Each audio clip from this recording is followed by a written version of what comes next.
shadow who aids the forces of law and order is in reality Lamont Cranston, wealthy young man about town. Years ago in the Orient, Cranston learnt a strange and mysterious secret. The hypnotic power to cloud men's minds so they cannot see him.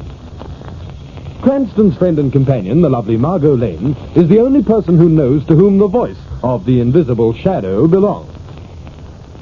Today's drama, The Case of the Burning Skull.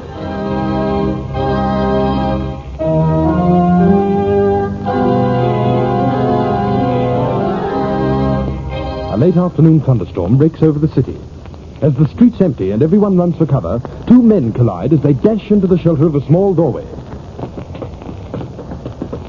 Oh, sorry. Oh, that's all right. Cranston. Lamont Cranston. Hi, it's Steve Grant. Hello, Steve. Oh, if this isn't the strangest coincidence. Haven't seen you for ages, Steve. How's our promising young chemist? Listen, Lamont. The last I heard, you had a great job with the Guild Chemists Alliance. Still with them? Yes. Lamont. Married? Yes. Lamont, listen to me. You won't believe it, but I was on my way over to see you. I'm in trouble. Oh, what's the matter, Steve? I'm going to die. Oh, well, we all are, sooner or later. But we don't all get special announcements. You did? Yes. When? How? It was last night. I haven't been sleeping well lately, been nervous and high-strung. Been working pretty hard on a new thorium extract. Yes? But about 2 o'clock this morning, I got up for a drink of water. I went into the bathroom, turned on the tap, and then...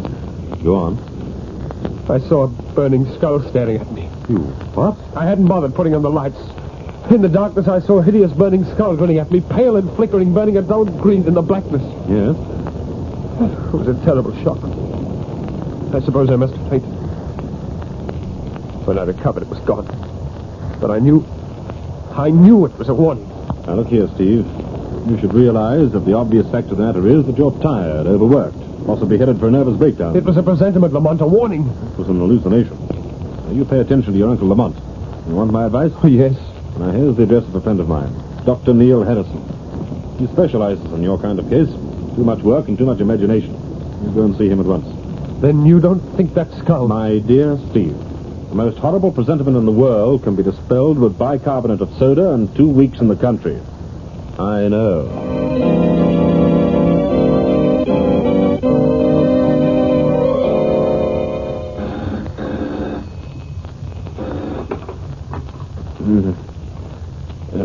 Hello? Is that Mr. Cranston? Yes. This is Helen Grant, Steve's wife. Oh, yes, Mrs. Grant. Mr. Cranston, can you come over to our house right away? Come over? What time is it, Mrs. Grant? It's 5 o'clock, almost dawn. I know this is an unusual request, Mr. Cranston, but... Anything wrong? Yes. With Steve? Yes. What's happened? He's been kidnapped. What? Please come over right away, Mr. Cranston. I can't explain on the telephone. I can't even understand half of what's happened myself. Please come as quickly as you can. I'm desperate.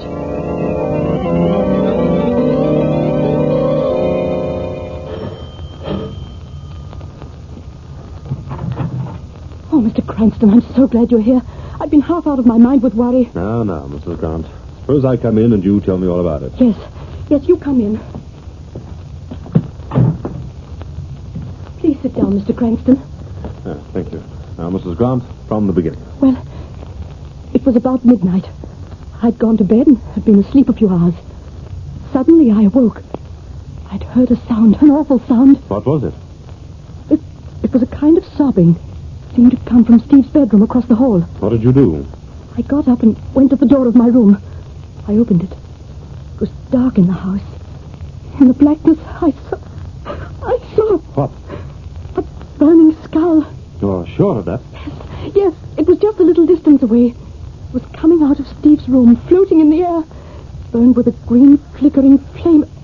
Oh, it was ghastly. What did you do? I screamed, and I fainted. When I came to, it was gone. I rushed into Steve's room to tell him. Steve was gone, too. I see. All his clothes were still in his room, everything. He hadn't packed and left. It's obvious he was taken away. Taken by that horrible skull. We're going to find Steve, Mrs. Grant.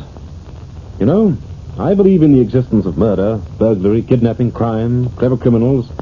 I believe in almost anything. But I don't believe in ghosts.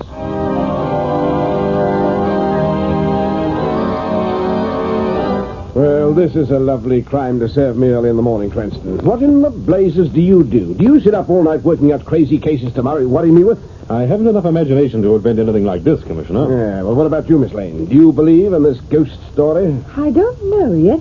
I want to hear the rest of the story. That's all there is to it. First, Grant came to me with his story about burning skull, and then Mrs. Grant.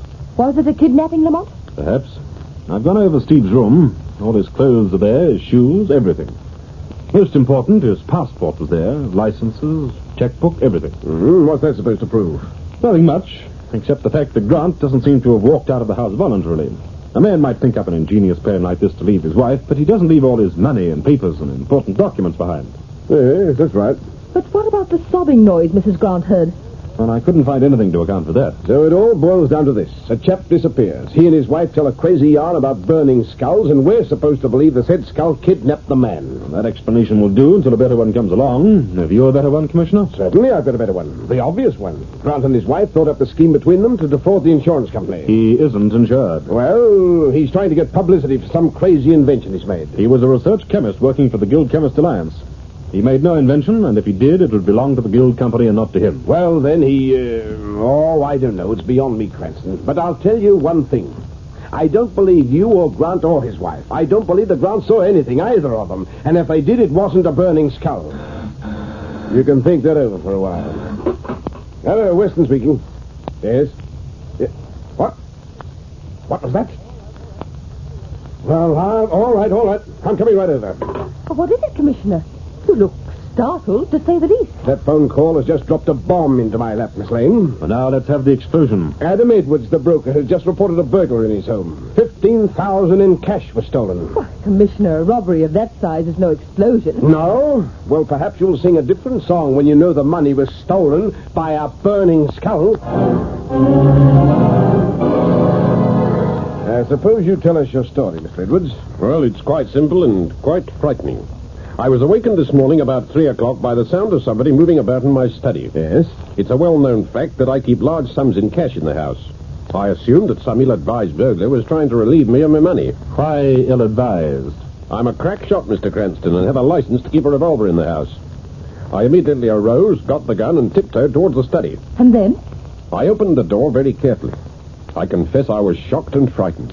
In the darkness, I saw a burning skull hovering over my desk, while burning skeleton hands rifled the drawer. So now a pair of hands are added to the skull. Pretty soon we'll get the whole skeleton. Instantly, the skull and hands rushed off through the darkness. I tried to follow. I heard the thing blundering about on the far side of the study. Before I could catch up, it was gone. And so was my money. And that's all.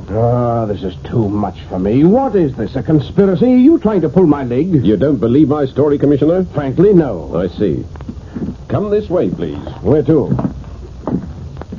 To this large annex on the far side of my study. I have something to show you. You see, I'm an amateur photographer, and I've had this annex fitted up as a darkroom. What's all this mean? Please notice that the annex door's alongside the door leading out of the study. Evidently, the burning skull blundered into the annex first by mistake, and then turned and ran out of the real door. I still don't see what all this has got to do with the skull. I tell you, you've been seeing things. We've been seeing reality. Come into the darkroom. Huh? I'm sorry, but this red safety light's all the illumination I can give you. Oh, it's enough, Mr. Edwards. Go ahead. When the intruder came into this room last night, he apparently dislodged one of my unexposed plates and knocked it into the developer tray. Look at this plate, Commissioner. Tell me what you see on it. Good heavens. It's a skeleton hand.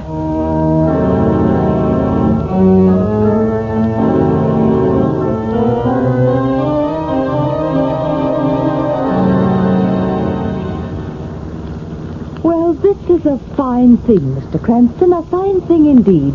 What's worrying you, Margot? What's worrying me? That's the question I've been wanting to ask you.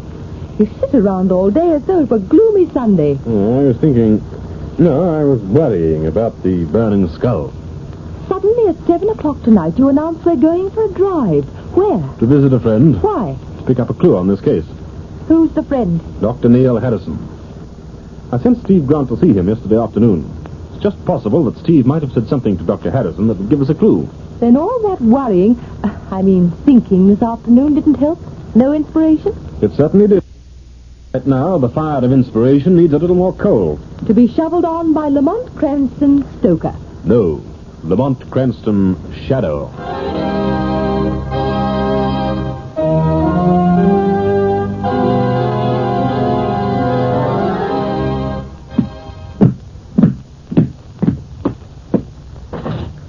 Next patient, please.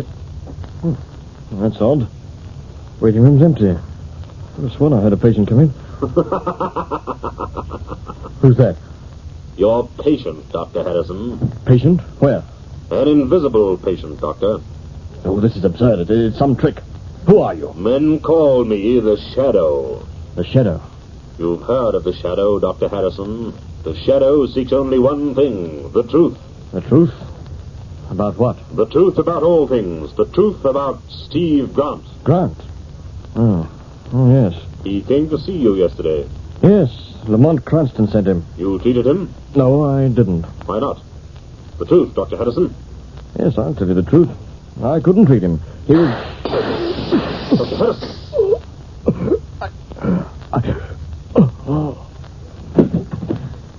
He's dead. Shot by somebody from outside that window.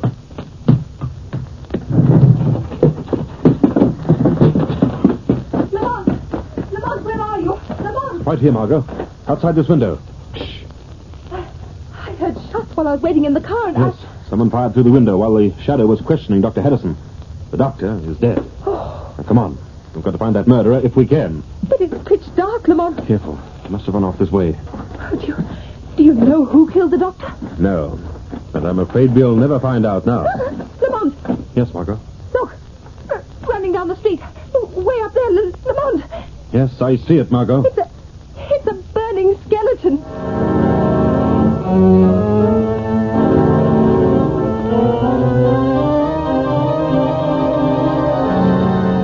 What is the mystery of the burning skeleton? Listen for exciting developments in part 2 of tonight's Shadow story.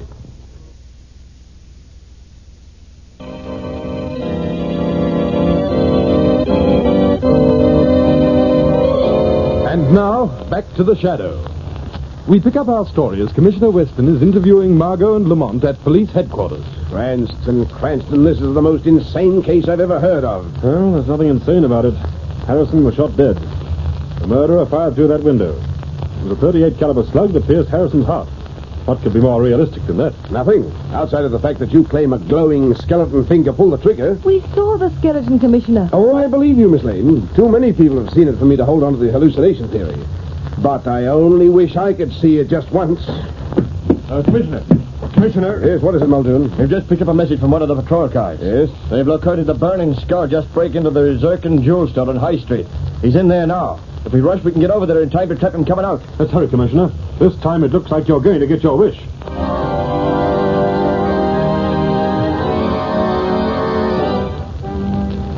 Where is this Zircon Jewel Store? How much further, Muldoon? Oh, just around the next corner, Commissioner. I only hope we're in time. Yes, I wouldn't want the Commissioner to lose the pleasure of meeting our skeleton friend. Easy, Muldoon, easy. We're not supposed to arrive with a brass band announcing us. Go a little more, then stop. We'll walk the rest of the way. Yes, sir. I can see the police patrol car up ahead. Then the skeleton must still be inside the store. All right, stop here, Muldoon. Yes, sir.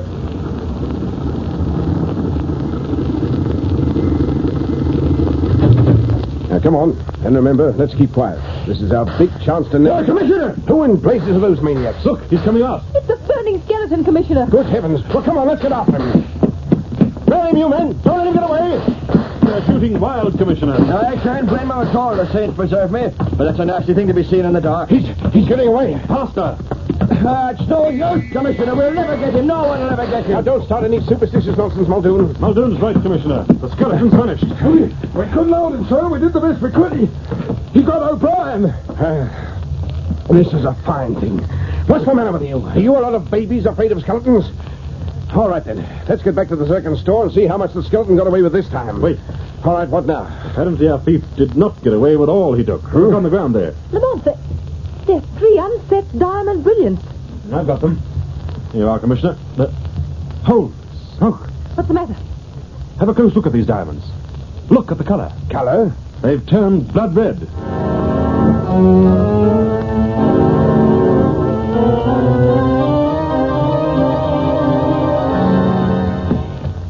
Lamont. Lamont. Stop pacing up and down and listen to me. Got any ideas? Yes, suppose we get some sleep. It's 8 o'clock in the morning, Lamont. How much longer are we going to sit here and think? Until I can work out 3 things. We're not going over all that again, are we? Why was Steve Grant kidnapped? Why was Dr. Harrison murdered? Because they knew something about the burning skeleton. But what? Well, you know the answer to that. You told me yourself. It's tied up with a photograph of the skeleton hand and the diamonds that turned red. Why did those diamonds turn red? How was that photograph made? Lamont, let's get some sleep. I'm going home. Only Harrison had taken Grant as a patient. Oh, didn't he? No, he told the Shadow he couldn't treat him. Well, what difference does that make? If he'd taken Steve as a patient, he might have left some record of some kind. As it is, his information died with him. Oh, that's the door. I'll answer it. Who in the world could that be so early? Oh, it's Grant. Come in. Oh, Mr. Cranston, Now, this is Miss Lane. She's working with me on the case. Margot, Mrs. Grant. How do you do, Mrs. Grant? Now, what's wrong, Mrs. Grant? Oh, Mr. Cranston, I'm frightened. Why? The burning skull. What about it? I think I'm going to be the next victim. You? Now, what do you mean? I've had warnings. When I put the lights out, objects flame up and glow with a weird green color. Steve's watch, money on his desk, spoons, silver, many things. Heavens. Then, last night, I decided I'd sleep in Steve's room. I thought if the burning skull came back, I'd be waiting. Well, did you see it? Did it come back? I didn't see it, but I know it was in the room. How do you know? Look at my arms. Good grief, they're covered with burns. Burns? Look, Lamont. It's as though a skeleton hand had clutched Mrs. Grant. Or the hand of a giant or a mythological god like Thor or... What? I said like a... You said Thor. Thor, what an idiot I've been. Steve practically told me the answer to this case when I first met him. What do you mean, Lamont? I mean, I know all about the burning skeleton. Come on, Mrs. Grant. We're going to police headquarters right away.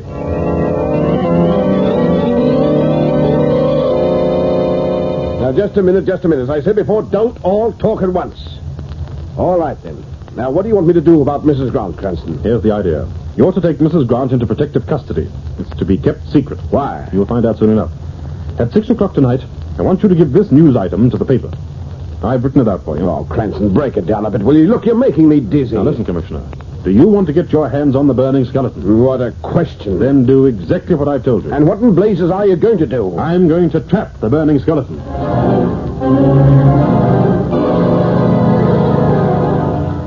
And now for a resume of the news.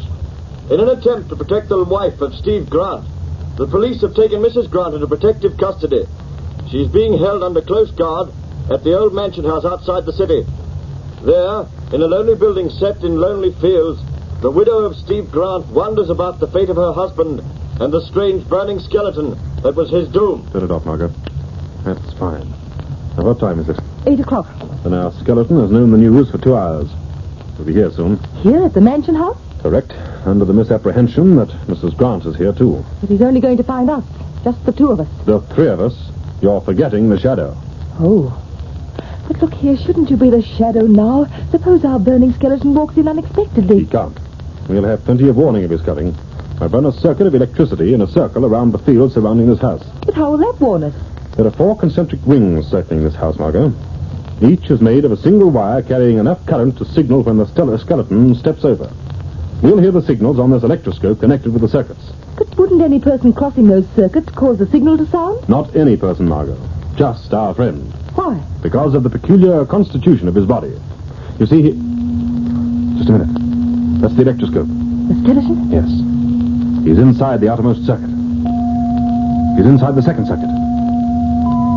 He's inside the third. Now, you know what you have to do? Time to put out the lights and hide in the cupboard beside the switch. Right. When the skeleton gets into this room, the electroscope signals will reach a peak. They'll then cut off automatically. Then I'm supposed to switch on the lights again. He's inside the 4th circuit. Now, hurry, Margot. Lamont, Don't argue. This man is dangerous. Put out the lights. Right. Into the cupboard. Stand by.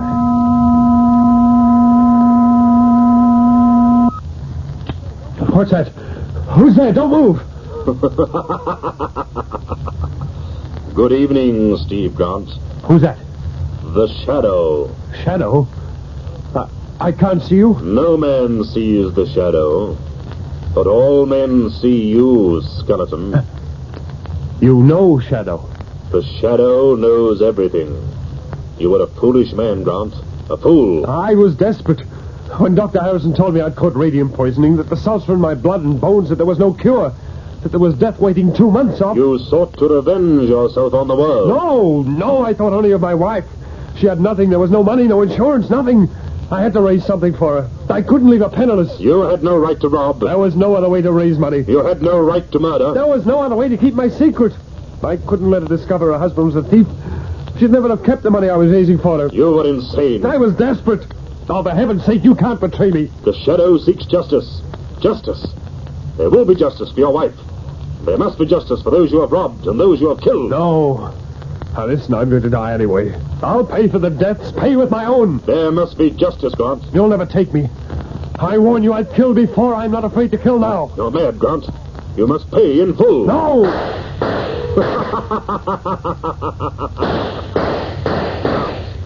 How can you kill an invisible shadow? Whatever you are, I'll kill you. Kill the shadow? With what? Not now, perhaps, but another time. I'm powerful, Shadow, as powerful as you.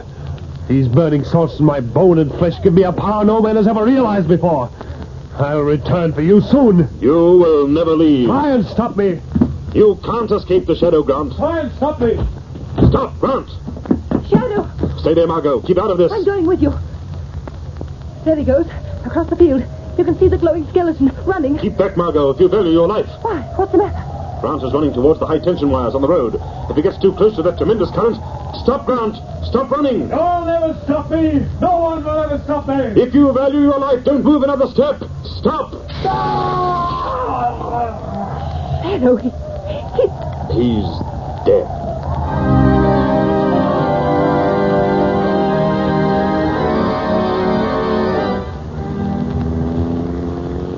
Well, let's get back to town and notify Commissioner Weston, Margot. Oh, Lamont, it was awful. Be electrocuted that way. Perhaps it was just as well, Margot.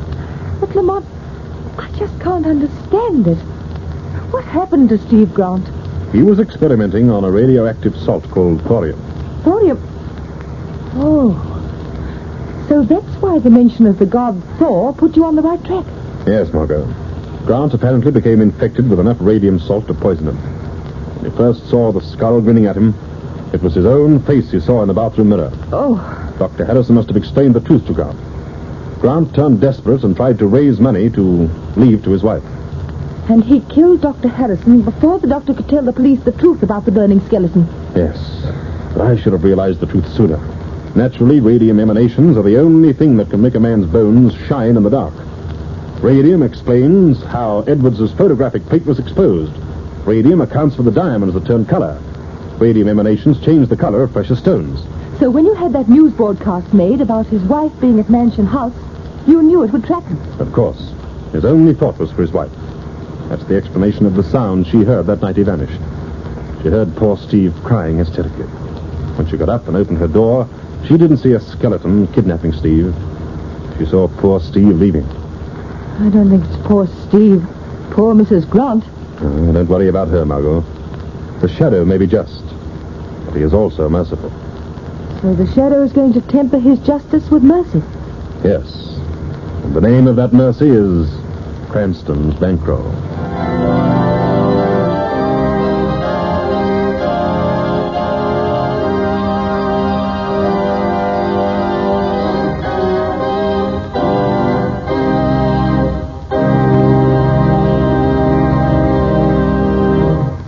In a moment, I shall return with further news of The Shadow.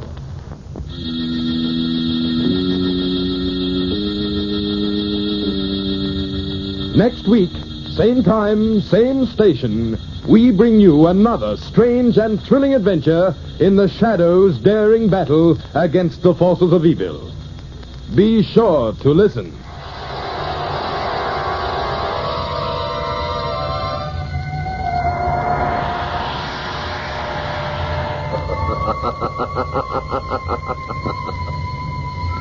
As you sow evil, so shall you reap evil.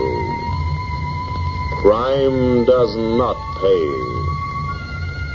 The shadow knows.